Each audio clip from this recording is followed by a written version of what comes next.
Si demain ton business s'effondre, la seule chose qui va te rester, ce sont tes contacts. Que ce soit affilié, commerçant ou e-commerçant, artisan ou à la tête de n'importe quelle entreprise, tu dois obligatoirement te construire une liste de contacts. Et par une liste de contacts, je parle précisément des listes email et d'email marketing. Aujourd'hui, ne pas capturer les emails de tes clients ou de tes prospects est une erreur qui t'ampute d'une grande partie de tes revenus. Ne pas faire de l'email marketing, c'est laisser énormément d'argent sur la table. Et dans cette vidéo, je vais te dire pourquoi et te donner 5 étapes pour construire dès maintenant ta propre liste d'emails. Je m'appelle Jordan Braco, web entrepreneur et business coach dans le domaine de l'affiliation et du SEO. Bienvenue sur ma chaîne. Si t'es pas encore abonné, je t'invite à le faire dès maintenant. Comme ça, c'est fait et on n'en parle plus. En attendant, je lance le générique. À tout de suite.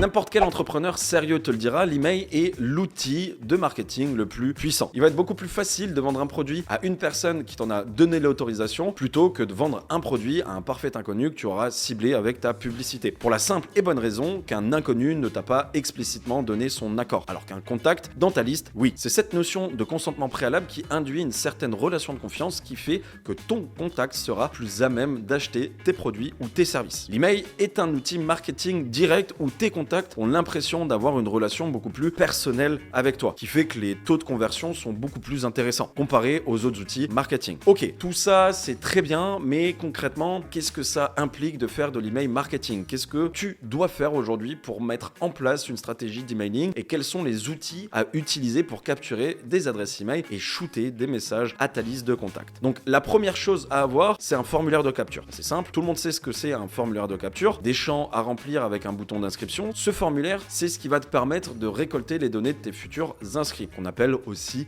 lead. Et dans la pratique, tu peux récolter n'importe quel type de données, comme l'adresse email, bien évidemment indispensable pour pouvoir ensuite contacter tes leads directement par email, mais aussi le prénom, le nom, la date de naissance, lieu de résidence ou des données un peu plus spécifiques comme les intérêts ou numéro de téléphone. À savoir que chaque donnée que tu vas récolter doit avoir un intérêt pour toi. Exemple tout bête, il est totalement inutile de demander le numéro de téléphone de quelqu'un si tu comptes pas derrière déployer une stratégie de SMS ou de phoning marketing. Car en réalité, plus le formulaire sera long à remplir, plus tu vas demander d'informations à renseigner et plus les gens seront réticents à remplir ton formulaire. Donc demandez uniquement des informations nécessaires, ni plus ni moins, sinon le taux de conversion d'inscription à ce formulaire sera hyper bas. Bon, avoir un formulaire de capture, c'est bien, mais il te faut aussi une bonne raison. Un internaute va pas te laisser ses coordonnées s'il n'a pas une bonne raison de le faire. Pour qu'un internaute te confie ses données, tu dois obligatoirement lui donner quelque chose en retour. C'est du donnant-donnant. Évidemment, pour qu'une relation de confiance s'installe avec tes contacts, tu dois respecter ton engagement et lui offrir ce pourquoi il s'est inscrit à ta liste email. Alors, ça peut être n'importe quoi, mais sache que plus la promesse sera grande, plus il sera facile de capturer des emails et des données supplémentaires. Cette fameuse chose que tu vas donner en échange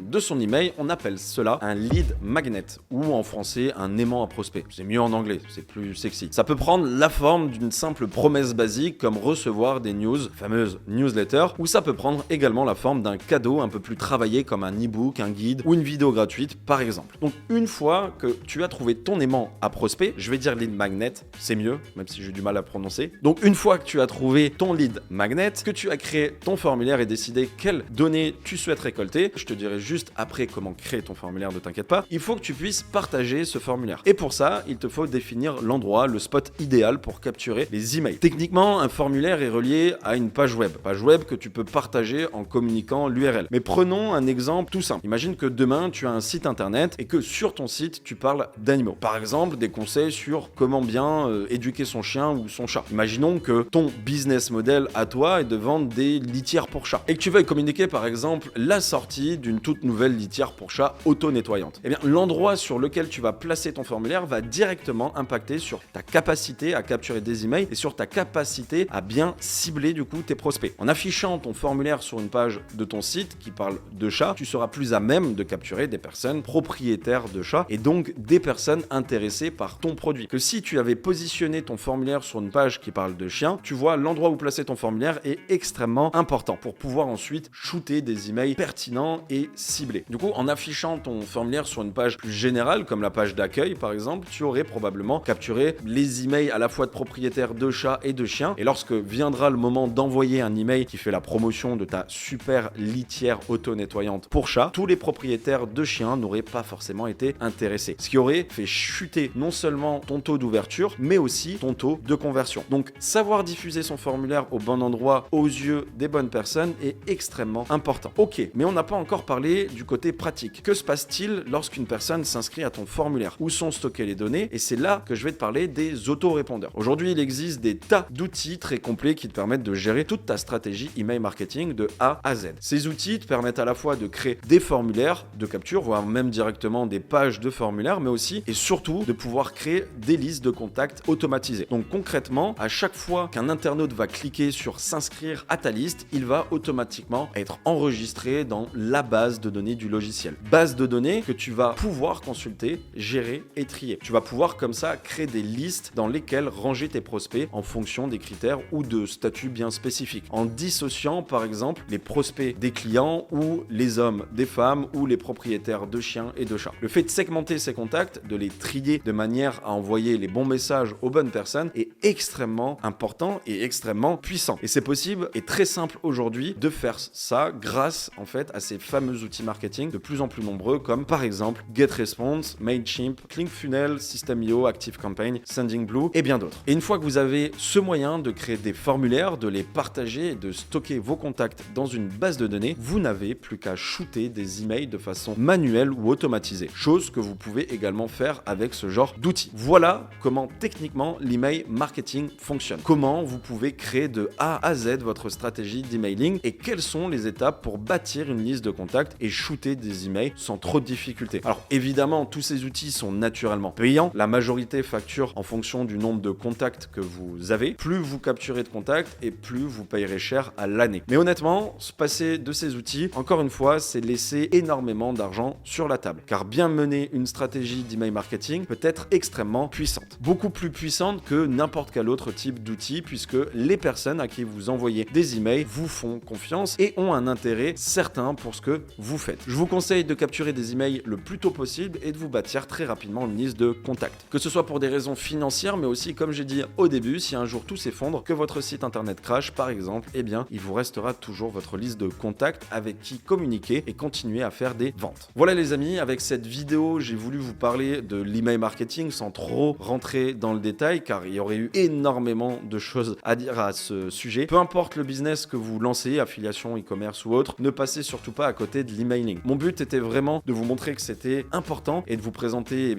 comment ça marche techniquement. Si cette vidéo vous a plu, n'hésitez pas bien sûr à vous abonner à cette chaîne, laissez un maximum de pouces en l'air pour l'algorithme bien évidemment. N'hésitez pas aussi à poser toutes vos questions en commentaire. Je vous affiche également tous mes réseaux sociaux sur lesquels vous pouvez me retrouver. Sur ce, prenez soin de vous. Je vous dis à la semaine prochaine. C'était Jordan Braco.